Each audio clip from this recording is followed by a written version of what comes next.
Hi, my name's Grant Strussel, and I go to Hamlin Robinson School, and this is my science project. This year I built a fuel-propelled levitating superconductor around a rare earth magnet track. This project was beyond awesome. Playing with magnets was cool, but levitating superconductors took it to the next level. This experience is something most people don't get to do. I hope to continue my work and find a fuel source that will propel the superconductor. This video is an explanation on what I did. I hope you enjoy it.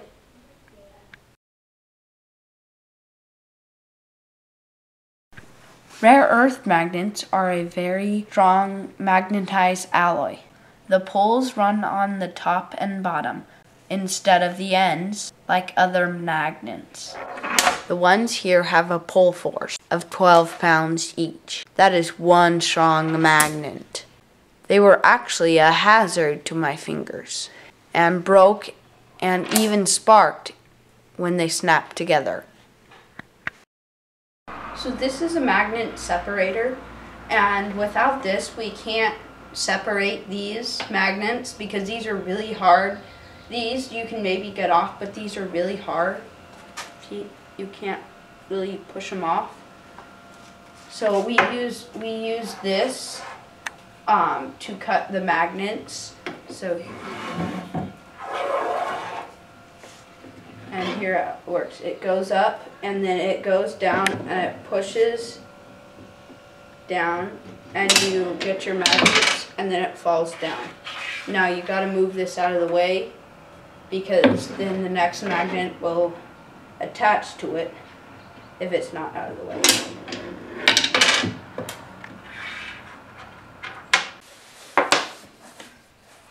An additional safety issue was that they tended to lump together after being separated. I found that sticking them to a metal track kept them in place.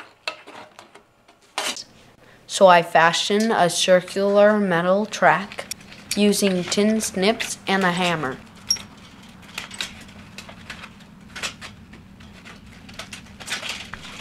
And then laid out the rows of magnets.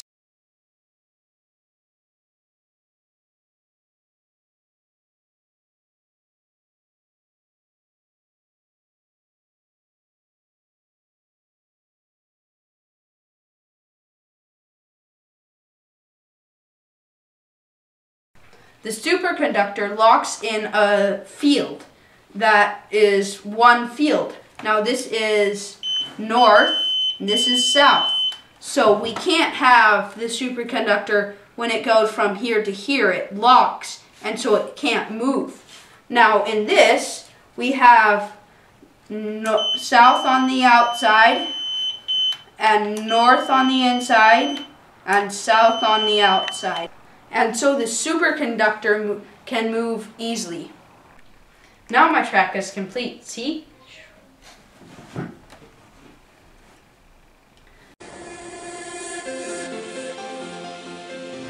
So here I'm glue gutting this opening is because the liquid nitrogen will go out, so I'm making sure that it will not come out.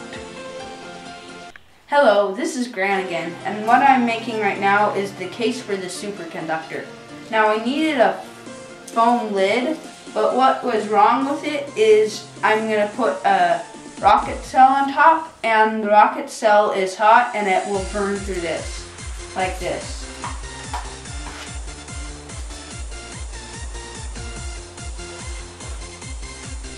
So we know that this burned out, so it's not good that we have the rocket cell in there. So we need to build something on top of it.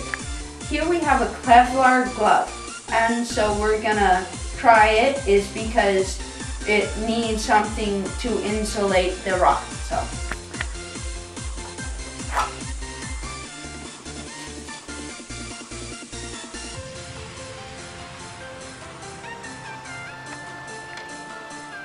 don't have any burning going on. So there was no burning going on. It looks like this material will work and it will help to insulate from the styrofoam. Now it's time to test the superconductors.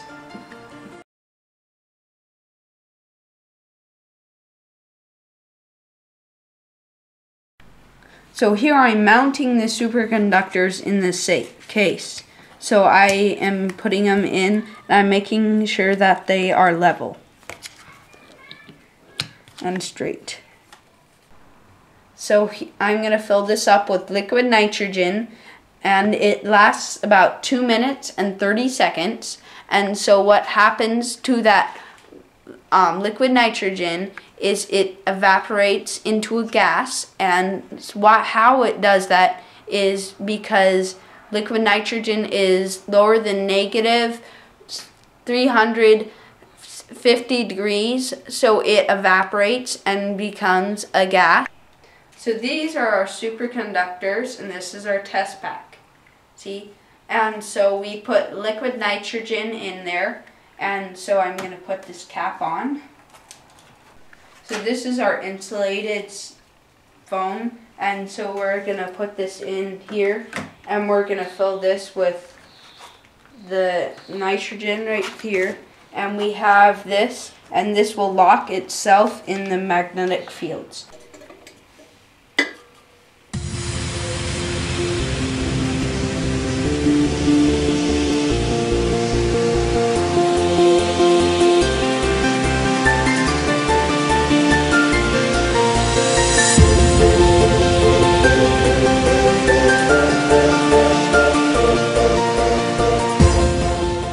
It's locked in position because see, it's moving and I'm moving the cup, but it wants to stay.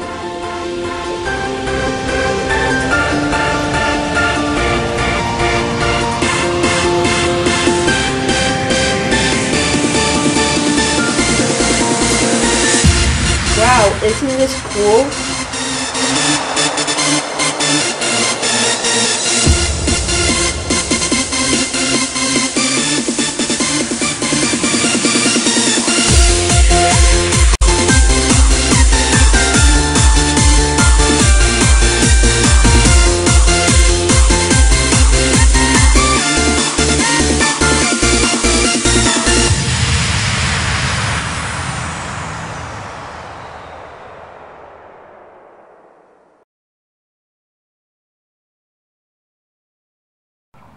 Here I am at the park, and I'm going to do a test with a rocket cell, and I'm going to see if there's any negative effects with the rocket cell and the liquid nitrogen in the bottle.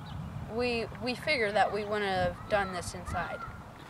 I wrapped the rocket cell in Mylar, and I've connected up the normal thing because this keeps it hot, and so it burns.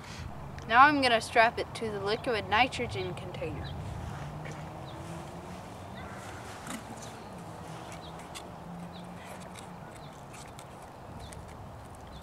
Now we need to fill the container with liquid nitrogen. Let's get to the test. 4, 3, 2, 1.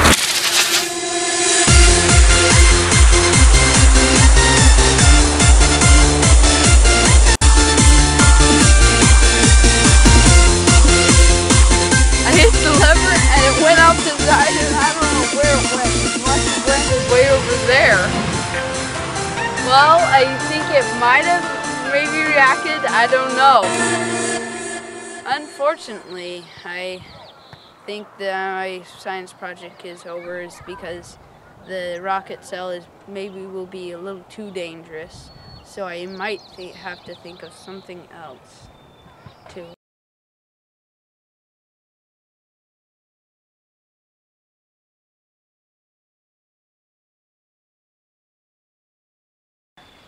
This is Grant signing off until next time.